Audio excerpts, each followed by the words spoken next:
Après, il y avait une question de Martin. Et maintenant, plus ça monte, plus j'ai peur. Est-ce que c'est normal, docteur? Qu'est-ce que t'en penses? Mais là, en fait, on va vraiment arriver sur la phase difficile, hein, parce que quand c'est dans le rouge, que tu as les connaissances et tu dis, OK, ben, c'était bon moment pour acheter, au final, tu te rends compte que c'est facile. Hein. Bon, c'est pas forcément facile parce que quand c'est tout rouge, que tu viens de te faire démonter au niveau des news pendant des mois, continuer de faire ton petit DCA, bon, ben, tu dis, ouais, fais chier, est-ce que ça a remonté, est-ce que ça a remonté? Bon, allez, genre, on me dit que oui, je regarde pas le passé, ça devrait le faire. Et là, en fait, on arrive dans cette phase où ça commence à repartir fort et potentiellement la phase euphorique, la plus grosse montée et tout. Et c'est là où tu te dis, putain, putain, putain, je me suis préparé pendant 2, 3 ans, 4 ans, 5 ans. Et là, maintenant, il va falloir pas déconner. Là, c'est le moment tu vois, de reprendre l'Excel, la stratégie de sortie et d'appliquer, d'attendre et de prendre ses profits, de prendre ses profits, de prendre ses profits. Et ouais, ça fait, c'est un peu stressant, quoi, parce que c'est le moment où il faut pas se louper, quoi. Ouais, puis c'est Jusqu'à ça, en fait. présent, Et respecter son engagement. Respecter son engagement, c'est-à-dire que quand ça monte, enfin, quand ça baisse, vous achetez. Quand il y a des bougies rouges, vous achetez. Quand il y a des bougies vertes, vous vendez. Pour beaucoup d'entre vous qui sont dans le programme d'accompagnement, qui nous suivent depuis un certain temps, même sur YouTube, vous avez pour une grosse partie fait ça. Le plus dur pour moi est fait. C'est-à-dire que tu as acheté les périodes de capitulation, c'est pas quelque chose de simple. Mais il y a une grosse part du boulot qui est en effet de pas subir le FOMO et de pas réinvestir les bénéfices que tu as pu faire, parce que tu peux sortir des bénéfices et après les réinjecter en bull run, en essayant de racheter les moindres baisses, les moindres trucs. Ça, c'est extrêmement dur à faire, ici absolument pas préconisé, mais de s'autoriser à sortir, quitte à ce que le marché continue encore d'augmenter et de passer pour un abruti, de te faire insulter de partout, parce que toi, tu prends des bénéfices et que la plupart des gens rentrent sur le marché. Ça, on l'a vu en 2021, c'était un truc de fou. Et comme tu dis, je crois que c'était Martin qui disait, il disait quoi, les médias au top de 2021, mais que c'était génial, fallait le Bitcoin, c'était l'avenir, voilà. Il disait absolument pas que c'était un top, c'était génial, ils en c'était parlaient sur les super. plateaux télé. Alors, la crypto, qu'est-ce que c'est? Ils commençaient à s'y intéresser, en fait. Tu te rends compte, Ouais. sur les plateaux télé, il y avait des invités experts ou plus ou moins crypto, mais ils commencent, ah, le Bitcoin, ah ouais, vous avez vu, ça a bien monté dernièrement. Alors, qu'est-ce que c'est, la blockchain? Alors, bon, c'est peut-être un moment de s'intéresser. C'est vrai que ça a bien monté. Donc voilà, c'était un peu l'ambiance sur les. Quand tu vois des mecs arriver avec Paris Crypto sur les plateaux télé, justement, des médias combien de, généralistes et traditionnels, c'est là qu'il faut commencer à se dire. Ah, puis des pseudo-spécialistes, putain, ça me rend fou. C'est-à-dire que les mecs, tu sais, ils arrivent avec leur costard, leur cravate, ils ont un master en finance, et les gars, ils arrivent, ils viennent t'expliquer, tu sais, la crypto, le bitcoin, les mecs, ils ont jamais investi, ils en parlent que dans des périodes euphoriques et tout, et quand tu rentres dans des détails un peu techniques, tu te rends compte que les mecs, c'est des pignoufs, mais des pignoufs à plus savoir quoi finir, et nuls, mais d'un nul. Et pour autant, c'est des gens qui sont médiatisés et qui disent de la merde, tu vois. La dernière fois, sur un plateau télé, t'en as un pseudo-économiste, je vais pas donner le nom, parce qu'après, bon, j'ai pas envie d'avoir de problème avec ça non plus, mais un gars, tu sais, qui se prend spécialiste vraiment crypto, je pense que vous le reconnaîtrez, il a été passé, il est passé sur Thinkerview, il est passé sur pas mal de chaînes comme ça, et le mec, il t'expliquait quand même que si tu avais un grand nombre de BTC, tu pouvais influencer les prises de décision sur Bitcoin. Tu vois, il te dit, voilà, un gars qui a un BTC, il n'aura pas les mêmes prises de décision et les mêmes droits, entre guillemets, de vote, etc., sur le protocole que si tu as 1000 BTC. Voilà, il te dit ça. Bon, très bien. Le mec n'y connaît rien du tout et il était sûr de lui. Hein. Sûr de lui. Le mec, il est là. Voilà, moi, j'ai fait de l'économie, j'ai fait du truc, il est sûr, tu vois. Et des gars comme ça, il y en a plein. Et c'est souvent des mecs qui sont pas dans la crypto, qui n'ont jamais investi en crypto, qui savent pas comment ça fonctionne, qui savent pas comment ça marche, qui ont peut-être une certaine expertise, une pseudo-expertise économique à un moment donné, parce qu'ils ont fait des études là-dessus, mais bref, ça, tu vas en avoir plein. Franchement, des gars comme ça, tu vas en avoir plein. Donc, et vraiment, tu verras un cycle, Martin, puis pour tous les autres pour qui c'est leur premier cycle. Si vous avez eu l'occasion de connaître les périodes comme 2022, 2023, et là, en l'occurrence, 2024, vous verrez en fait quand vous aurez fait un cycle complet que ce qu'on vous dit ça prend vraiment sens quoi. Que quand on vous parle de période de capitulation et tout, en fait il n'y a pas une bonne nouvelle, il n'y en a pas une. C'est que des mauvaises nouvelles sur mauvaises nouvelles sur mauvaises nouvelles. FTX qui crash, Celsius qui crash, Luna qui crash, des hacks partout. La crypto c'est fini. Il n'y a pas un média qui a envie de parler de crypto sur YouTube. T'as pas de vue. Personne s'intéresse à ça. Il n'y a personne qui veut en acheter. Et en fait, c'est les meilleurs moments pour acheter. Là, il n'y a que des bonnes nouvelles, les gars. Il n'y a que des bonnes nouvelles. Voilà. Après, ça dépend de comment tu interprètes le truc. Il y en a qui vont dire que la baisse des taux, c'est pas forcément une bonne nouvelle en soi, avec le pivot et ce qu'on vous dit. Ça, on va en parler. Mais en fait, c'est ça. C'est qu'en fait, il y a un vrai changement. Il y a un vrai basculement. Et nous, je pense qu'on le fera, ça en bull run. On testera, parce qu'on a quand même aussi une bonne communauté aujourd'hui. Et c'est assez représentatif de la population et de l'écosystème crypto de manière générale. On fera des sondages et on pourra s'amuser en live de regarder le pourcentage de commentaires haineux négatifs quand on commencera à dire aux gens, ou quand on commencera en bull run, à dire on prend des bénéfices. Vous verrez, quand vous êtes en bull run, en phase euphorique, et que beaucoup commencent à rentrer, et que vous commencez à dire je prends des bénéfices, je commence à vendre, juste, vous ne dites pas aux gens de vendre, vous dites ce que vous faites vous, je prends des bénéfices. Vous allez voir le nombre de commentaires haineux, négatifs, insultes, etc., de personnes qui sont dedans, parce qu'en fait, ils ne peuvent pas concevoir l'inverse peut-être, ou un scénario qui est différent de celui qu'ils ont en tête. C'est-à-dire que ça va continuer, que c'est pas possible pour eux de voir les choses autrement. Et là, en général, on est en phénomène de bulle. Et là, en général, ça pue. Et là, en général, ça tient pas. Et là, en général, ça pue. Vraiment, il faut sortir très vite. Hein. Donc ça, on vous tiendra au courant. Aujourd'hui, on n'est pas encore là-dedans et je pense qu'il y a encore une grosse progression sur le marché. Mais comme dit Anthony, il y en a qui disent c'est quand que le bull run arrive. Le bull run, les gars, il a commencé depuis 2023. Ça dépend de la manière dont vous voyez les choses. Si pour vous, bull run, c'est alt season, bon, c'est à débat. La alt season en tant que telle n'a pas encore vraiment arrivé sur les codes de cycle 2 et tout. Mais l'évolution et la croissance du marché crypto, et si on prend pour le cas, par exemple, spécifiquement du Bitcoin, il est en bull run depuis 2023. Même 2022, parce que si tu prends le bottom et qu'à partir du bottom, on a commenté, alors effectivement, c'est pas des montées fulgurantes, mais au final, le bottom, il était autour de novembre 2022. Donc, une fois que le bottom a été fait, au final, tu repars sur un cycle haussier. Mais c'est vrai que bon, ça a commencé la grosse montée. La première montée un peu importante, elle a eu lieu en 2023, mais au final, une fois que le bottom est in, après, c'est que de la montée. Après, bon, c'était plutôt light, on est d'accord. Mais effectivement. Après, je pense que c'est bon de rappeler parce qu'on se fait toujours embêter un petit peu sur le vocabulaire significatif. Et effectivement, il y en a qui considèrent que le bull run, c'est tout le cycle haussier. Il y en a qui considèrent que le bull run, c'est juste la phase 3, Elliott Wave, euphorique, la plus grosse montée. Au final, on est en cycle haussier depuis 2023. Bull run, pour ceux qui veulent l'appeler comme ça. Et effectivement, ce qu'on attend maintenant, c'est la phase euphorique que d'autres considèrent que c'est juste ça qu'on appelle bull run. Bon, au final, c'est un peu interchangeable, mais c'est bien de le préciser de temps en temps.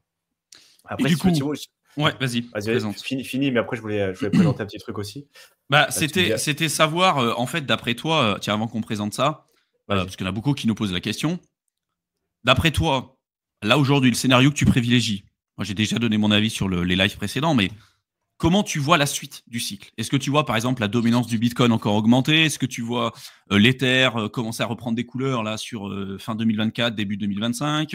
Est-ce que tu penses qu'on va avoir une alt season comme celle qu'on a connue sur 2021? Est-ce que tu penses qu'on a connu le top? Est-ce que là, en fait, ça va latéraliser comme ce qu'on avait connu en fait sur le cycle précédent? Là, on avait fait un ATH avec une première hausse à 68 000 en 2021. Après, on a vachement baissé. Après, on est remonté à 69 000. Là, on se disait, c'est bon, c'est une vague, on va repartir sur les plus hauts sommets. Et après, bear market, tu vois. Est-ce que toi, tu penses que du coup, on en est là? Ou est-ce que tu es comme moi et tu penses qu'on a quand même encore une belle augmentation sur le marché? On n'est clairement pas au début. Il ne faut pas raconter les conneries non plus. Mais il y a encore des belles progressions. Sur les alts, il y a encore des très belles choses à faire.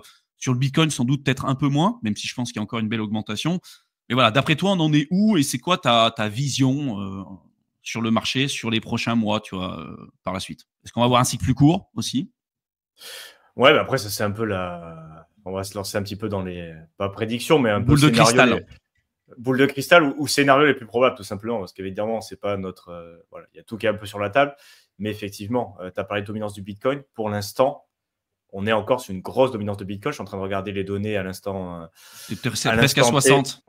Ouais, on est passé un peu en dessous, mais vraiment quelques dizaines de points de pourcentage. Donc, on est vraiment encore sur une grosse dominance de Bitcoin, donc 60%.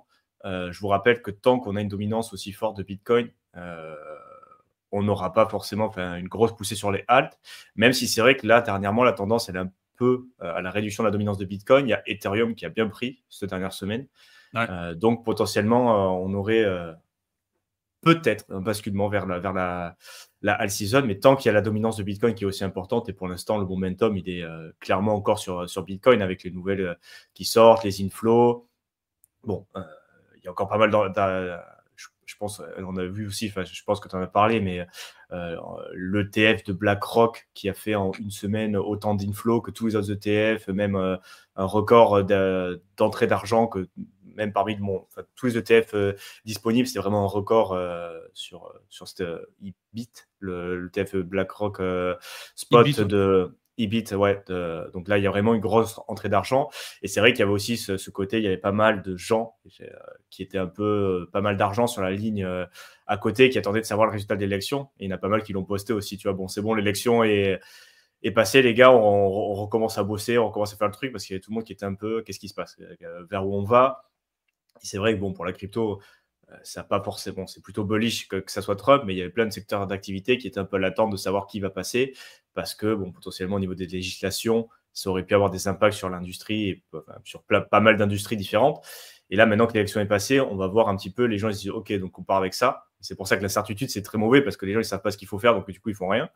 Mais là, apparemment, qu'il y a avec ces Trump, du coup, bon, mais il y a plutôt des lignes directrices un petit peu, et du coup, les gens commencent les États, les gens, les entreprises commencent à se dire, ok, donc on parle sur 4 ans de Trump.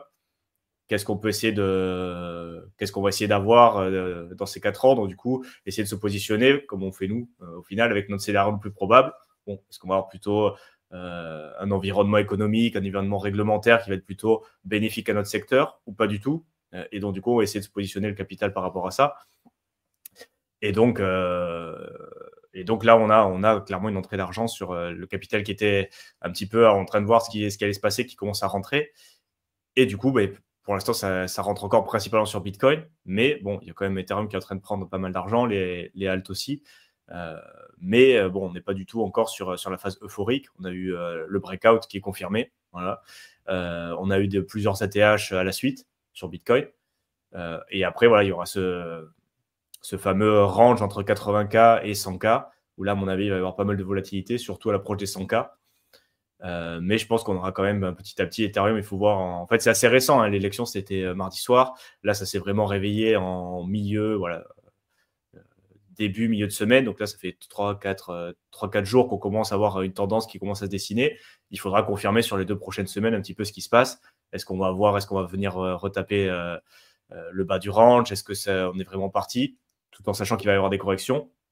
Mais au final, c'est un peu une tendance qui vient de se lancer, à voir si c'est juste le momentum post-élection, c'est possible aussi, ou alors est-ce que c'est vraiment une tendance à la hausse qui commence à se lancer. Et après, si tu veux, on peut partager ce que je voulais. Ouais. En tout cas, t'es clairement plus bullish. T'es comme moi, oui, en fait, mais, hein. mais T'es convaincu que ça va continuer, quoi. Mais c'est pour ça aussi, c'est un autre élément que je voulais présenter, parce qu'au final, on est plutôt. Tu me dis quand c'est bon. C'est bon. On est plutôt bullish sur ce qui est en train de se passer, le momentum, mais pour l'instant, et ça, on en avait parlé, bon, j'en parle aussi en live des fois, au final, YouTube, c'est vraiment un indicateur retail. C'est-à-dire que crypto Twitter, ouais, c'est bien, c'est assez bullish, et c'est vrai qu'en ce moment, sur Twitter, c'est un peu la fiesta, mais c'est plutôt des gens qui sont là sur le long terme, ou qui sont plutôt toutes les informations crypto, elles sont principalement sur Twitter. C'est là où il y a tous les gros comptes, c'est là où les gens partagent des analyses un peu plus poussées. Et YouTube, c'est plus un outil qu'utilise le retail au final.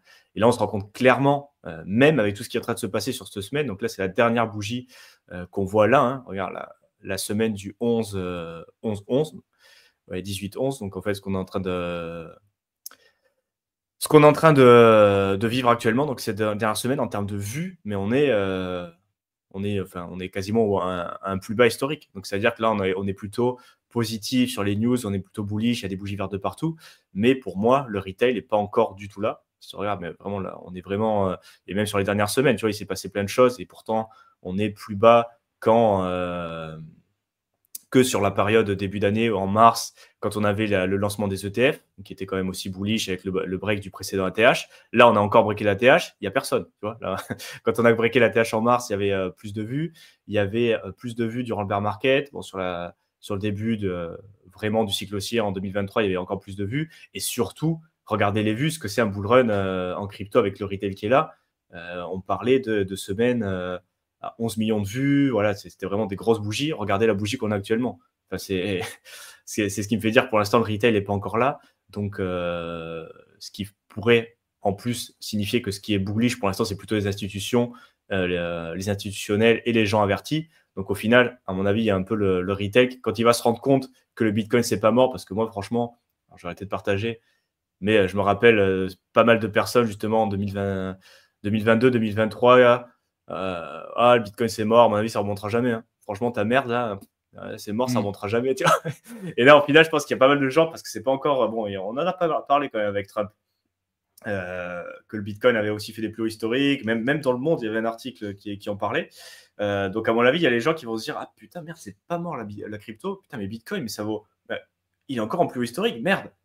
Et qu'est-ce que j'ai fait? Putain, il faut que j'achète. Tu vois, à mon avis, il reste encore cette vague-là où au final, tout le momentum qu'on voit sur Twitter et sur le prix, c'est pas du tout retail parce que retail n'est pas là en fait. Hein. Quand tu regardes les vues sur les chaînes YouTube, encore, c'est vraiment, enfin, c'est pas du tout la phase euphorique du bull run pour être vraiment précis, où c'est vraiment, voilà, tu as des questions de partout, tu as des haters comme tu l'as dit. Là, pour l'instant, par rapport, tu vois, moi j'ai lancé ma chaîne depuis 2 ans, c'est quasiment pareil. Il n'y a pas vraiment on a vu une mouvance justement au niveau de mars 2024 où là il y avait plus de vues, tu voyais qu'il y avait un petit quelque chose qui se passait, tu vois, au niveau des vues, au niveau des commentaires, les gens s'y intéressaient.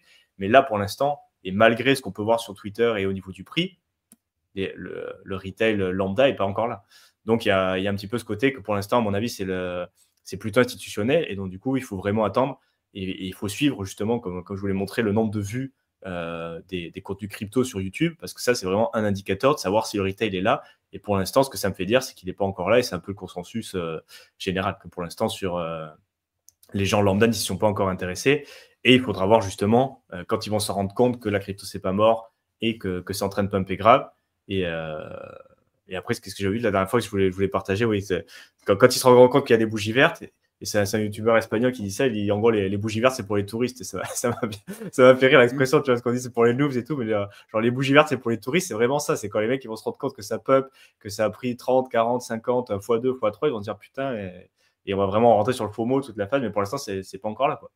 Donc il faudra voir. Souvent ouais, ils arrivent vraiment, mais sur les périodes les pires. Vraiment, à chaque fois, les retail, ils rentrent sur la période de alt season. Sur les 50 jours, normalement, à peu près, vous devez sortir historiquement parlant. Eux, ils arrivent là. Ils arrivent sur les 50 jours, en fait, où vous devez sortir. Et eux, ils sortent. Enfin, ils rentrent sur le marché. Et ils achètent vraiment les bougies vertes, les pires possibles, par grosses vagues. Et tu vois, moi, j'ai re-regardé sur la chaîne les vues qu'on faisait sur 2021. On avait une chaîne qui avait, je sais pas, 70 000 abonnés sur 2021. Là, on est presque à 110 000 aujourd'hui. Un live qu'on faisait à l'époque sur 2021, pour vous donner un ordre d'idée, avec une chaîne à 70 000 abonnés en bull run, on faisait entre 40 000 et 60 000 vues par live. Aujourd'hui, alors en bear market, j'en parle même pas. En ce moment, on est entre 1000, 2000, 3000, voire peut-être 4000 vues pour les meilleurs lives. Pour vous donner un ordre d'idée. C'est-à-dire que c'est 10 fois moins que les lives moyens qu'on faisait à 70 000 abonnés sur 2021. Donc, quand vous verrez en live, on vous le dira, hein, quand vous verrez qu'en live, on sera à 1500 en live, avec des vues, plusieurs dizaines de milliers de vues, voire plusieurs centaines de milliers de vues, mon avis par vidéo, parce que si le Bitcoin commence à passer à 150 000, 160 000, il y en a qui parlent de 200 000, 250 000 sur le BTC et d'un Ether à 30 000 balles, autant vous dire que nous, on sera sortis depuis très, très, très longtemps. Mais là, imaginez ce qui se passera sur le marché en termes de vues, de visibilité et tout. C'est pour ça qu'aujourd'hui, je pense qu'on n'y est pas du tout.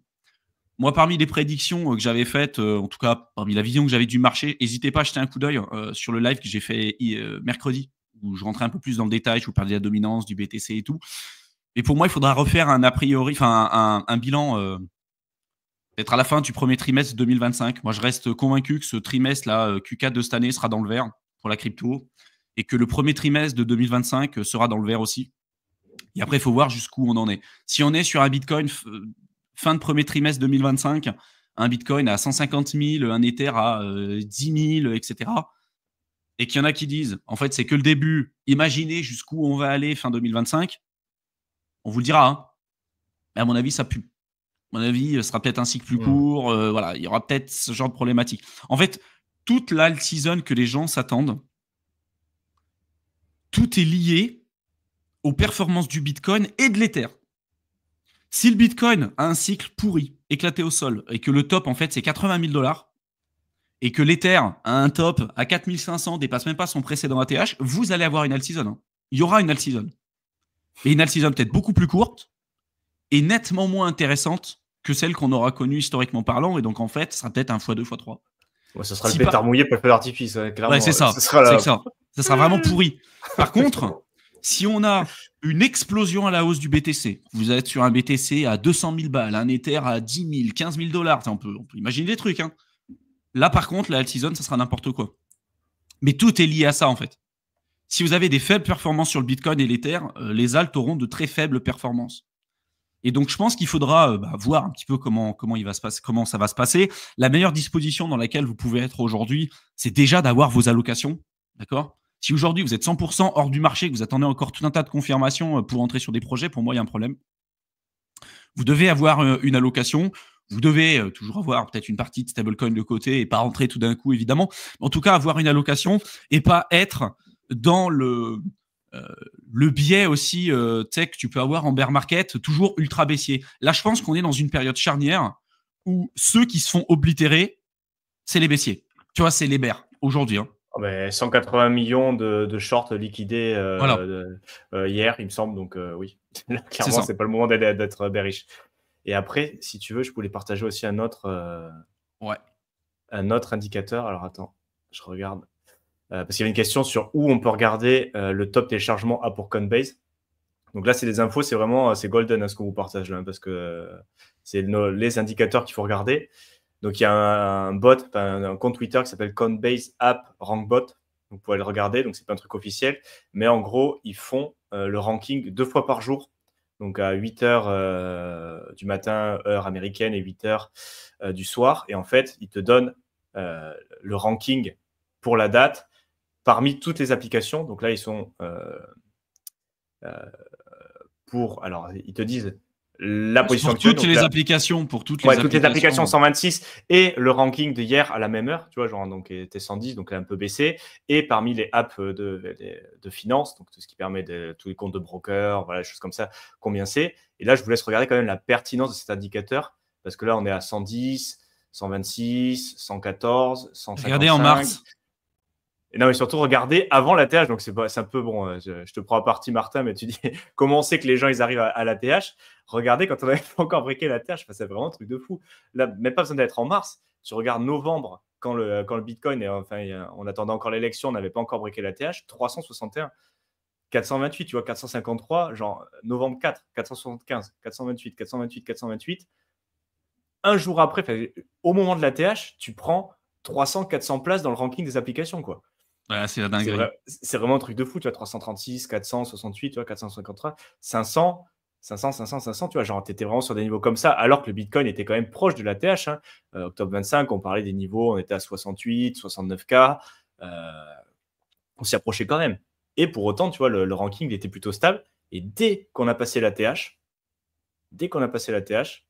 bah, 400, 300, 300, 200, boum, 114 ATH, tu prends 200 places et donc vraiment c'est vraiment un truc de fou cette métrique, parce que c'est vraiment ça en fait, tu vois, quand il faut vraiment la regarder. Et je vous invite à suivre ce compte pour avoir cette donnée là aussi comme métrique. Et quand on commence à s'approcher du top 20, du top 30, et quand on sera, si jamais ça arrive comme les autres cycles sur un top 3, voire première application téléchargée, ça sera un signal de top, quoi, clairement. Et puis que ça reste pendant quelques jours. C'est-à-dire que si c'est un jour, après ça redescend, mais quand ça fait 3 semaines que Coinbase, c'est ranking numéro 1 dans toutes les applications, et qu'en plus de ça, il y a d'autres facteurs que vous pouvez regarder qui sont dans le rouge, là, ça pue. Voilà, ça pue, le nombre de vues qui explose sur YouTube, le FOMO qui arrive de partout, tout le monde est riche, tout le monde gagne de l'argent, ça pue.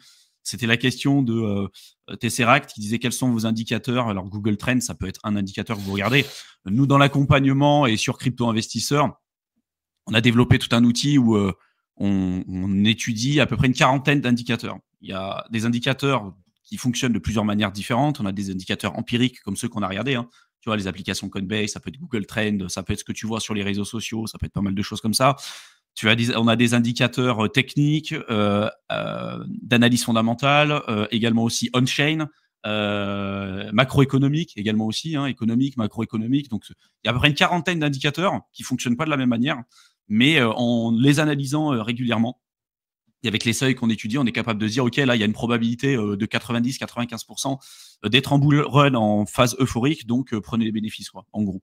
Et pareil en bear market, on a d'autres types d'indicateurs, à peu près une quarantaine, 35, 40, qui nous permettent de savoir où est-ce qu'on se situe. Voilà, ça fait partie des outils qu'on donne, en plus de plein d'autres choses, dans le programme Crypto Investisseur et qu'on partage aussi dans le programme d'accompagnement. Vous avez les 2 liens dans la barre d'infos.